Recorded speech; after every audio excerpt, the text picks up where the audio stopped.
Hey, what's up guys? Welcome back once again. So दोस्तों आज की कहानी जो एक्सप्लेन करने जा रहे हैं उसका नाम है फादर एंड सन। कहानी की शुरुआत रे नाम के आदमी से होती है जो अपने घोड़े के साथ खेल रहा है, लेकिन थोड़ी देर बाद जब उसकी आंख खुलती है तो वो और उसकी वाइफ दोनों ही हक्के बक्के रह जाते हैं क्योंकि कयामत आ चुकी थी, या फिर ये कहें कि कलयुग आ गया था।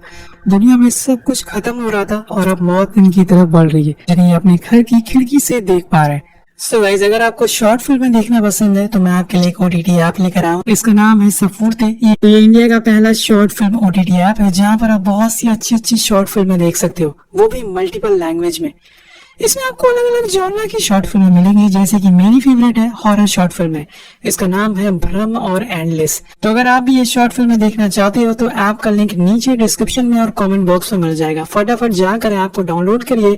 और दोस्तों, ये एक जेन्युइन ऐप है तो आपको ये प्ले स्टोर पर भी मिल जाएगा। इसी के साथ से शिफ्ट होता है आज की दुनिया में। यहाँ हम रे को देखते हैं, लेकिन उसके साथ उसका बेटा स्मिथ भी है, लेकिन उसकी वाइफ अब इस दुनिया में नहीं रही। इन दोनों की हालत देखकर आप अंदाजा लगा सकते हैं कि ये किस कदर खुद का गुजारा करते हैं इस दुनिया में जहाँ पर न रहने को घर है, ना ही उजाले के लिए सूरज है तो बस आसमान में धुआं और चारों तरफ सन्नाटा। लेकिन रे अपने बेटे को हर मोड़ पर संभाल रहा है, उसे इस दुनिया में जीना सिखा रहा है ताकि वो किसी भी परेशानी से लड़ सके। ये लोग इस जगह पर पिछले 6 महीने से रह रहे हैं, लेकिन अब इन्हें यहाँ से जाना होगा क्योंकि अब इनके बस की बात नहीं है यहाँ की सर्दी को झेल पाना, और साथ में इनके पास अब खाने को भी कुछ नहीं है। इसलिए अब दोनों साउथ की तरफ अपना कदम बढ़ा रहे थे, इसी उम्मीद में कि शायद उन्हें वहाँ कोई मिल जाए। लेकिन इससे पहले इन्हें वहाँ तक पहुँचने के लिए बीच रास्ते में मिलने वाले आदमखोर लोगों से लड़ना होगा, जो खाना ना मिलने की वजह से वे एक दूसरे को खा रहे हैं। इन्हीं सब बातों का ख्याल रखते हुए ये अपने सामानों के साथ आगे बढ़ना शुरू करते हैं। बीच रास्ते में इन्हें जो कुछ भी मिलता है खाने के लिए वो सब कुछ खा लेते हैं, चाहे वो कीड़ा मकोड़ा ही क्यों ना हो। अब कुछ देर बाद एक जगह पहुंचते हैं जो जंगल से थोड़ी दूर पर थी। वहाँ पर इन्हें बहुत सारा कैश मिलता है जिनका इस समय पर कोई भी काम नहीं है, और साथ में मिलते हैं कई सारे लोगों के कंकाल जिन्हें शायद उन आदमखोर लोगों ने खा लिया होगा। अब धीरे धीरे इस दुनिया में ऑक्सीजन भी खत्म होती जा रही है क्योंकि पेड़ अब बचे ही नहीं है, जो बचे हैं वो अब सूखते जा रहे हैं क्योंकि पिछले बहुत समय से यहाँ पर ना तो बारिश हुई है और ना ही सूरज निकला है। कुछ देर बाद रात हो जाती है और ये वहीं पर अपना शेल्टर बना लेते हैं, और फिर रे अपनी बेटी को पिछली वाली दुनिया की कहानियां सुनाता है जो उसने कभी नहीं देखी। उसे यकीन ही नहीं होता कि सूरज और चांद जैसी भी कोई चीज होती है। अगले दिन वो ऐसे भटकते भटकते एक फार्म पर पहुंचते हैं जहाँ पर उन्हें कुछ नहीं मिलता सिवाय लटकी हुई 3 लाशों की, जो शायद यही पर रहा करते थे। जिसे लेकर रे कहता है कि उसकी बंदूक में अब सिर्फ 2 ही गोलियां हैं। तो स्मिथ को बताता है कि अगर कभी भी ऐसा लगे कि कुछ नहीं हो सकता तो खुद को मार लेना, इससे तुम्हारा दर्द कम होगा। और ऐसे वो इसलिए कह रहा था क्योंकि धीरे धीरे सर्वाइव कर पाना मुश्किल होता जाएगा। यहाँ कहानी पास में जाती है जहाँ हम देखते हैं कि रे और उसकी वाइफ के पास खाने के लिए काफी कुछ था और वो समय से लड़ रहे थे। लेकिन कुछ दिनों बाद स्मिथ पैदा होता है, जिसके बाद खाना तेजी से खत्म होने लगता है। और एक दिन ऐसा आता है जब रे की वाइफ भूख से ही मारी गई थी।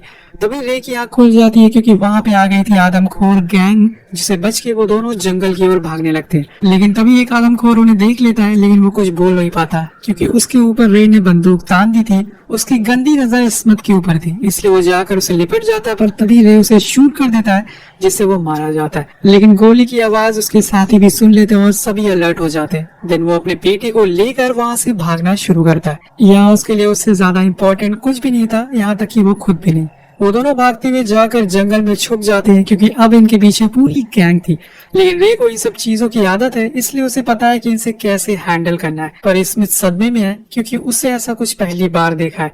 तो वो अपने बेटे को समझाता है शांत रहने के लिए और फिर अपने साथ सामान लेने के लिए जाता है, जहाँ पे हम उसी आदमी की अतड़ियां देखते हैं जिसे रे ने मारा था। यानी कि उन आदमखोर लोगों ने अपने आदमी को भी खा लिया। वेल, खाना वेस्ट नहीं करना चाहिए तो उन्होंने इसे भी नहीं छोड़ा। अब पास में हम रे की मॉम को देखते हैं जो रे से कहती है कि अब वो और स्मिथ दोनों खुदकुशी करने वाले हैं क्योंकि उसे ये अच्छे से पता है कि अगर उन आदमखोरों को वो दोनों मिल गए तो वो हर रोज उन्हें बहुत तकलीफ देंगे। पर रे उसे समझाता है कि खुदकुशी सही चीज नहीं है, तुम्हारा ख्याल रखूंगा मैं, बस तुम हिम्मत रखो। अब उसके बाद क्या होता है ये हमें बताया नहीं जाता, लेकिन क्या पता हमें इस बात का जवाब मिल जाए कि आखिर मॉम कैसे मारी गई। क्या उन्हें रे ने मार दिया या फिर आदमखोरों ने खा लिया। इसके बाद हम स्मिथ को देखते हैं जो अभी भी उस आदमी के बारे में सोचे जा रहा था जिसे कि उसके डैड ने मारा था, लेकिन वो उसे बताते हैं कि वो गलत इंसान था और गलत लोगों को मार देना चाहिए। यहाँ से वो और आगे बढ़ते हैं जहाँ उन्हें एक जगह पर एक कोल्ड ड्रिंक कैन मिलता है जिसे रे ने अपने बेटे को दे देता है। उसका ये पहला एक्सपीरियंस होगा कोल्ड ड्रिंक पीने का, लेकिन वो ये अकेले नहीं पीना चाहता,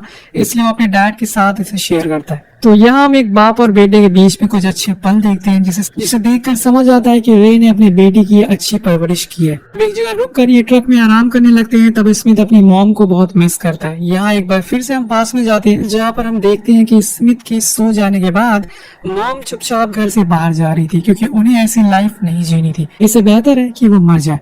पर रे उसे रोकता है लेकिन वो नहीं रुकती और अपने सारे गर्म कपड़े उतार कर वो बाहर चली जाती है, जिससे कि उनकी ठंड की वजह से मौत हो जाती है। तो कुछ इस तरह से थी मॉम की कहानी, जिन्हें रे ने नहीं मारा बल्कि वो तो उनकी खुद की चॉइस थी। लेकिन यहाँ पर आज भी वो उसे मिस करता है और आज भी उसके पर्स में उसकी फोटो है। उसके लिए उसने खुद को और अपनी बेटी को जिंदा रखा है। अब आगे चलने पर उन्हें एक झरना मिलता है जिसे देखकर स्मिथ बहुत ही खुश था क्योंकि उसने वाटरफॉल पहली बार देखा था। दोनों उसमें नहाते हैं और यहाँ से वो और आगे बढ़ते हैं। बार S4 OTT ऐप को जरूर चेक करिएगा जिस पर आपको अलग अलग तरह की शॉर्ट फिल्में, बहुत ही अमेजिंग शॉर्ट फिल्में मिल जाएंगी। लिंक आपको नीचे मिल जाएगा, एक बार जाकर जरूर चेक करिएगा। अब उन्हें एक घर मिलता है जिसके अंदर जाने पर रे को पता चल जाता है कि यहाँ शायद कोई रहता है, लेकिन इतना तो पक्का है कि कोई अच्छा इंसान नहीं होगा क्योंकि वहाँ पर बहुत सारी इंसानों की चीज पड़ी हुई थी। उसी दौरान उसे फ्लोर पर एक डोर मिलता है जिसे खोलकर वो दोनों नीचे जाते हैं जहाँ पर काफी अंधेरा था। वो लाइटें जलाते हुए आगे बढ़ते हैं लेकिन वहाँ जो वो देखते हैं तो उनकी आंखें फटी ही फटी रह जाती है। वहाँ असल में कई लोग मौजूद थे जिनके हाथ पैर कटे हुए थे और वो रे को देखकर उसे जान की भीख मांगते हैं, लेकिन वो खुद की जान बचाकर ऊपर आ जाता है और तब तक वो आदमखोर लोग भी वहाँ पर आ चुके थे जिनका ये घर था, जिस वजह से रे स्मिथ को लेकर बाथरूम में छुप जाता है और उसके ऊपर बंदूक तान देता है क्योंकि अब उसे पता चल चुका था कि वो दोनों भी मारे जाएंगे। लेकिन तभी एक आदमी फ्लोर वाले डोर से बाहर आने लगता है जिसे वो लोग हैंडल करने लगते हैं और इसी का फायदा उठाकर रे वहाँ से भाग जाता है। यहाँ उसे मिल जाता है एक ऐसा घर जिसे देखकर वो बहुत ही खुश था। असल में यहाँ उसने बचपन बिताया था और उसने यहाँ अपनी क्रिसमस की छुट्टियां बिताई थी। लेकिन ये सब बातें स्मिथ को समझ नहीं आती क्योंकि क्रिसमस क्या होता है उसे पता ही नहीं है। वो वहीं आराम करता है और स्मिथ बाहर बैठा ड्राइंग कर रहा होता है। तभी उसे साइड वाले घर में एक बच्चा दिखता है जिसके पीछे वो जाने लगता है, लेकिन उसकी आवाज सुनकर रे आ जाता है और उसे अपने साथ ले जाता है क्योंकि उसे लग रहा था कि ये बस उसका एक वहम है। लेकिन वह स्मिथ को लग रहा है कि उसे सच में वहाँ किसी को देखा है, लेकिन रे उसे जाने नहीं देता क्योंकि हो सकता है कि ये कोई चाल हो। इसलिए दोनों आगे बढ़ जाते हैं। अब यहाँ हम आज की दुनिया का दृश्य देखते हैं जहाँ पर बड़ी बड़ी इमारतें ढह चुकी हैं, ब्रिज कोलैप्स हो चुके हैं, महंगी महंगी गाड़ियाँ ऐसे ही पड़ी हुई है, लेकिन इन सब चीजों का आज कोई मायने नहीं है। और तभी इन्हें वहाँ पर रुकना पड़ता है क्योंकि बारिश शुरू हो गई थी। लेकिन अब रे की हिम्मत जवाब दे चुकी है, वो पूरी तरह से थक चुका है। ऊपर से दोनों एक हफ्ते से भूखे हैं और इन्हें जल्दी ही कुछ खाना होगा, तो उन्हें जितनी जल्दी हो सके खाना ढूंढना होगा, सबसे पहले जो शायद किसी घर में मिल जाए। तो अब ये पहुंच जाते हैं एक और घर में जहाँ पर उन्हें कुछ वैसा ही पियानो दिखता है जैसे कि उसकी वाइफ के पास था और इसे देखकर फिर से वो अपनी वाइफ की यादों में खो जाता है और यही बात रे स्मिथ को भी बताता है। अब बेडरूम में जाने पर उन्हें एक बच्चे का कंकाल मिलता है जिसे रे देखकर डर जाता है, लेकिन इस पूरे घर को देखकर न जाने क्यों रे को अपनी वाइफ की याद आने लगती है जब वो खुश थे और ये सब सोचकर वो रोने लगता है क्योंकि अब उसे पता चल चुका था कि शायद उसे कुछ हो गया है जिसे वो ठीक नहीं कर सकता, मे भी किसी तरह की बीमारी जो थोड़ी ही दिनों में उसे खत्म कर देगी। लेकिन जाने से पहले वो अपने बेटे को खुद की तरह स्ट्रांग बनाना चाहता है। पहले इस घर में उसे ना तो कुछ मिलता है इसलिए वो लोग बाहर आ जाते हैं, लेकिन वहाँ रे के पैरों के नीचे एक बंकर दिखाई देता है जिसे लॉक खोलकर जब वो अंदर जाते हैं तो दोनों के होश उड़ जाते हैं। उनके लिए ये जन्नत से कम नहीं था। असल में जिस फैमिली का ये घर था उसने अपने लिए यहाँ खाना इकट्ठा किया होगा लेकिन इस्तेमाल कर नहीं पाया, उसे ऐसे यहाँ पर पड़ा हुआ है।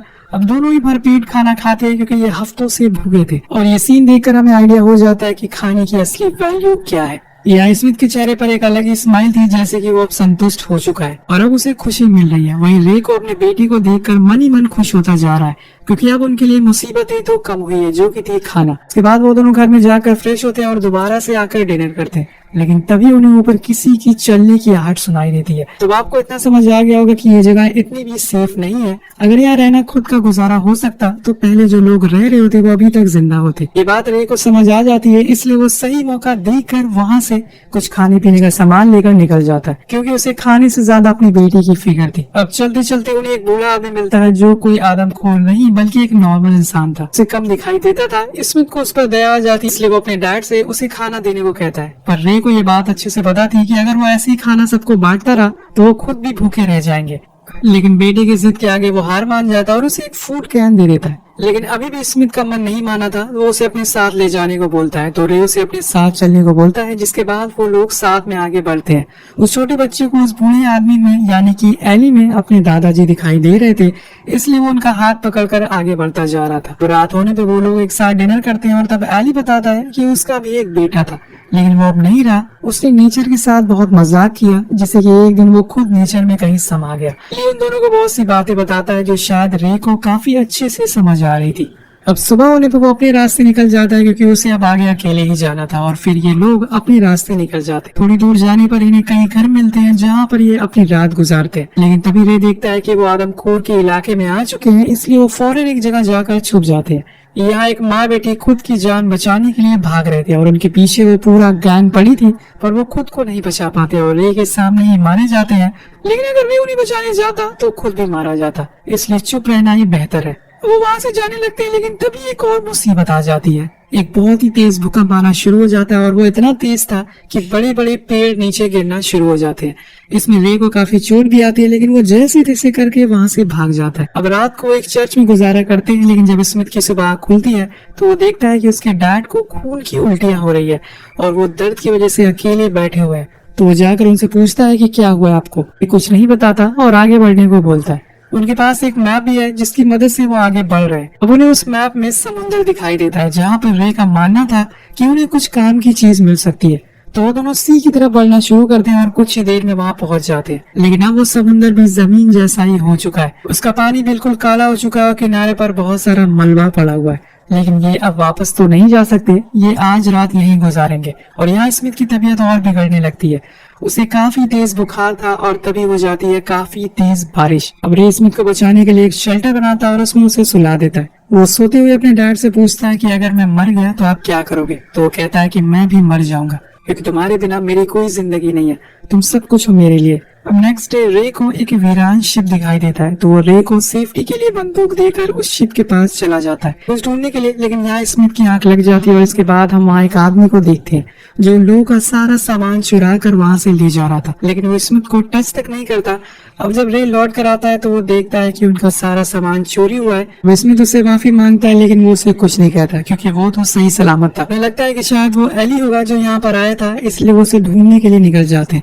लेकिन जब वो आदमी उन्हें मिलता है तो वो एली नहीं बल्कि कोई और था जो बहुत ही ज्यादा भूखा था, इसलिए उसने उन लोगों का सामान चुरा लिया। रे उस पर बंदूक तान देता है और वो भी चाकू निकाल लेता है, पर बंदूक के आगे चाकू की कोई वैल्यू नहीं है, इसलिए वो हाथ नीचे कर लेता है। देन स्मिथ उसे अपना सारा कपड़ा उतार कर बकेट में डालने को कहता है। उसे वैसे ही बिना कपड़ों के छोड़कर वो आगे चलने लगता है, पर ये बात स्मिथ को अच्छी नहीं लगती, क्योंकि वो आदमी ठंड में अब मारा जाएगा। और उसके डैड उसे कहते हैं कि अगर वो हमारी जगह पर होता तो वो भी यही करता, इसलिए जिंदा रहने के लिए ये करना होगा, इसलिए चुपचाप आगे चलो और थोड़ा अपने दिल को कठोर बनाओ। और उस छोटे से बच्चे के मुंह पर बस एक ही बात थी कि डैड वो भूखा है, इसलिए थोड़ी देर बाद वो उसे कपड़े और एक फूड कैन वहीं रख देता है ताकि वो अगर वहां से गुजरे तो ले ले।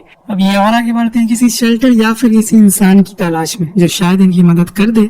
पर एक टाउन पर पहुंचने पर रे को एक एरो आकर लगती है जो कि एक विंडो से चलाई गई थी। उस पर फ्लेयर चला देता है, लेकिन जब वो उस घर में जाता है तो देखता है कि बूढ़ी लेडी बैठकर रो रही है, क्योंकि उसका हस्बैंड उस फ्लेयर की वजह से मारा गया था।